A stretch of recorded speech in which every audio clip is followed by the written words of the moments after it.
नमस्कार दर्शकों, स्वागत है आपका हमारे YouTube चैनल नेक्स्ट 9 स्पेशल में। दर्शकों, रोजाना की तरह हम आपके लिए लेकर आते हैं धार्मिक खबरों से रिलेटेड एक ऐसी जानकारी जिसमें हम धार्मिक विषयों पर चर्चा करते हैं। तो दर्शकों, आज की हमारी ये चर्चा है स्कंद छठी पर। स्कंद छठी कब है और इसका व्रत कैसे किया जाता है, क्या है इसका महत्व, आज हमारी ये चर्चा रहेगी। लेकिन उससे पहले हम आपसे एक निवेदन करेंगे कि दर्शकों, अगर आप हमारे चैनल के लिए नए हैं तो कृपया करके आप हमारे चैनल को सब्सक्राइब कर लीजिए और बेल आइकन जरूर दबा दीजिए, जिससे कि आपको हमारी सभी नई वीडियोस का अपडेट मिलता रहे। दर्शकों, आज के हमारी चर्चा रहेगी स्कंद छठी पर। स्कंद छठी कब मनाई जाएगी, कब इसका व्रत पड़ रहा है, क्या है इसका महत्व, क्यों स्कंद छठी को हिंदू धर्म में इतना महत्व दिया गया है, आज हमारी इसी विषय पर चर्चा रहेगी। दर्शकों, हमारी रोजाना की चर्चा स्पिरिचुअल विषय पर ही आधारित रहती है और हम तमाम स्पिरिचुअल विषय अपनी रिसर्च बेस्ड प्रोग्राम में आपको दिखाते हैं। अगर आपको हमारी दिखाई गई जानकारी में कोई भी अगर आप अपना सुझाव या हमें कोई भी ऐसा शिकायत करना चाहते हैं तो वो आप हमें कमेंट बॉक्स में लिखकर ज़रूर बताएं। तो दर्शकों, आपका ज़्यादा समय न जाया करते हुए आज की शुरुआत करते हैं कि स्कंद छठी का व्रत कब किया जाएगा, क्या है इसका महत्व, क्यों मनाया जाता है स्कंद छठी का व्रत, आइए जानते हैं। वास्तव में छठी का व्रत शुक्ल पक्ष की स्कंद छठी का व्रत शुक्ल पक्ष की छठी को हर महीने रखा जाता है और ये पुरुष की छठी यानी कि स्कंद छठी ये 18 जनवरी को इस व्रत को रखा जाएगा। ये व्रत भगवान कार्तिकेय के लिए रखा जाता है। जैसा कि आप सभी जानते हैं, भगवान कार्तिकेय भगवान शंकर और माता पार्वती के पुत्र हैं, जिनकी उपासना लोग स्कंद छठी के रूप में करते हैं। शुक्ल पक्ष की छठी तिथि को हर महीने रखा जाता है। दक्षिण भारत में इस व्रत का बहुत ही महत्व माना गया है और इस बार ये पुष महीने में 18 जनवरी यानी कि कल इस व्रत को किया जाएगा और ये व्रत दक्षिण भारत में ज़्यादा फेमस रहता है। दक्षिण भारत में भगवान कार्तिकेय की पूजा की जाती है, उनका व्रत रखा जाता है और अपनी मनोकामना को पूर्ति करने के लिए, मनोकामना को पूर्ण करने के लिए लोग इस व्रत को रखते हैं और भगवान कार्तिकेय की उपासना करते हैं। तो दर्शकों, आइए जान लेते हैं कि स्कंद छठी के व्रत का महत्व क्या है और क्यों करते हैं स्कंद छठी का व्रत। दर्शकों, स्कंद छठी के व्रत की विधि क्या है?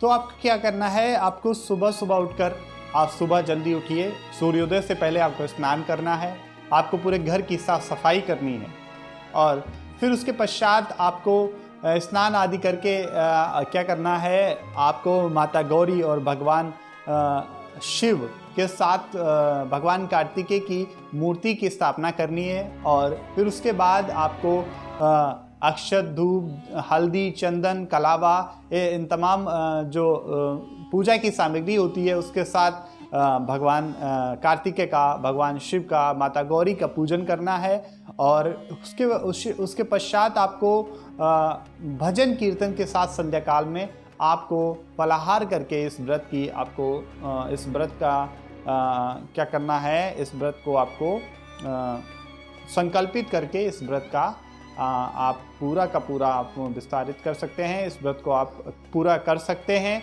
और इस व्रत का नियम जो है वो यही रहता है कि आप सूर्योदय से पहले आप उठिए, आप सबसे पहले तो आप व्रत का संकल्प लीजिए, घर की साफ़ सफाई कीजिए, फिर स्नान कीजिए, फिर आप पूजा सामग्री के साथ सबसे पहले तो आपको मंदिर में माता गौरी, भगवान शिव और भगवान कार्तिकेय की मूर्ति को स्थापित करना है। उसके बाद क्या करना है कि आपको कलावा, धूप, दीप, हल्दी, चंदन, इन तमाम चीज़ों के साथ आपको भगवान कार्तिकेय, माता गौरी और भगवान शिव का पूजन करना है।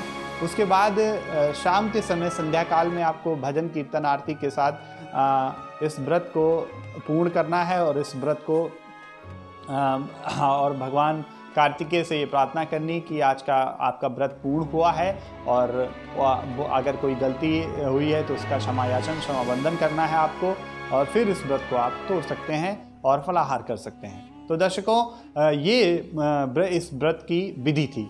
ये स्कंद छठी का व्रत हर महीने रखा जाता है।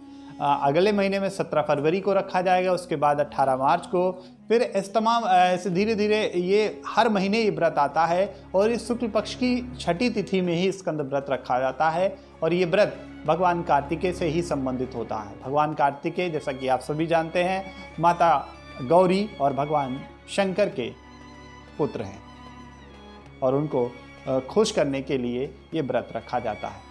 और ये इस व्रत की मान्यता दक्षिण भारत में काफ़ी मानी जाती है। दक्षिण भारत के लोग इस व्रत को ज़्यादा भाव और श्रद्धा के साथ रखते हैं, वो इस व्रत को ज़्यादा मानते हैं।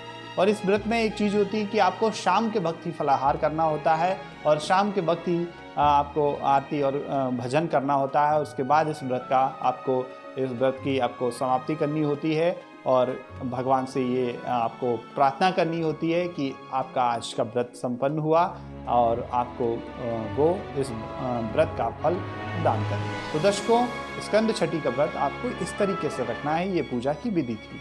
आइए जान लेते हैं इसका महत्व क्या है। तो आप जान लेते हैं कि स्कंद छठी का धार्मिक महत्व क्या है। दर्शकों, जैसा कि मैंने आपको बताया कि स्कंद छठी का जो व्रत है वो भगवान कार्तिकेय के लिए रखा जाता है। भगवान कार्तिकेय वो धन, वैभव और संतान के सुख की प्राप्ति या संतान के कष्ट से निवारण के लिए ये स्कंद छठी का व्रत रखा जाता है। दर्शकों, मैं आपको बता दूं कि किसी को अगर संतान से कोई कष्ट मिल रहा है तो संतान के कष्ट से निजात पाने के लिए छठी का व्रत रखा जाता है। दक्षिण भारत में इस व्रत को ज़्यादा मान्यता दी जाती है और दक्षिण भारत में भगवान कार्तिक को सुब्रमण्यम के नाम से भी जाना जाता है।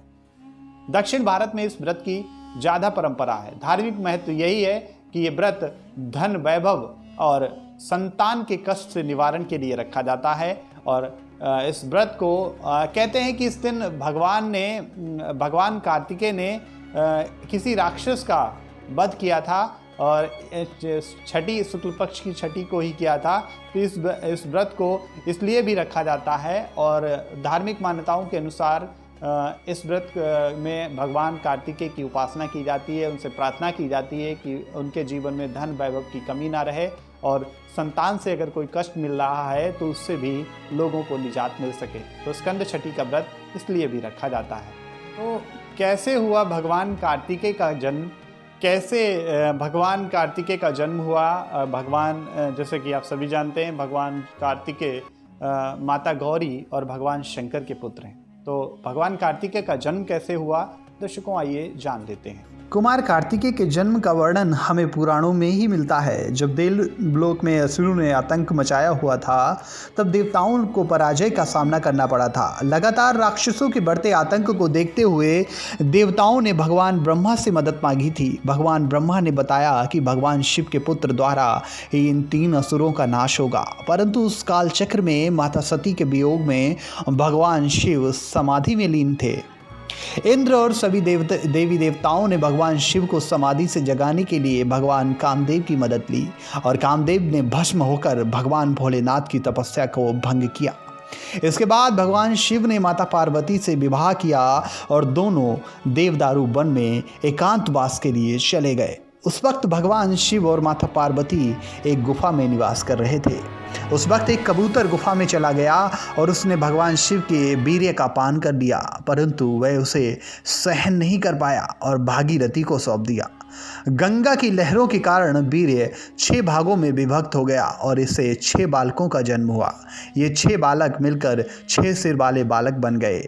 इस प्रकार कार्तिकेय का जन्म हुआ। तो दर्शकों, ये कार्तिकेय की जन्म की कहानी रही।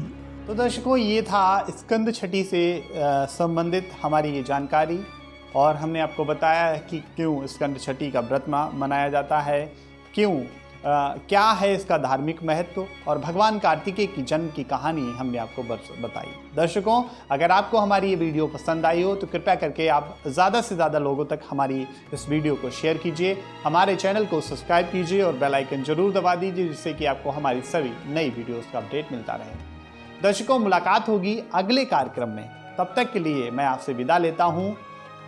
नमस्कार, धन्यवाद, आदाब।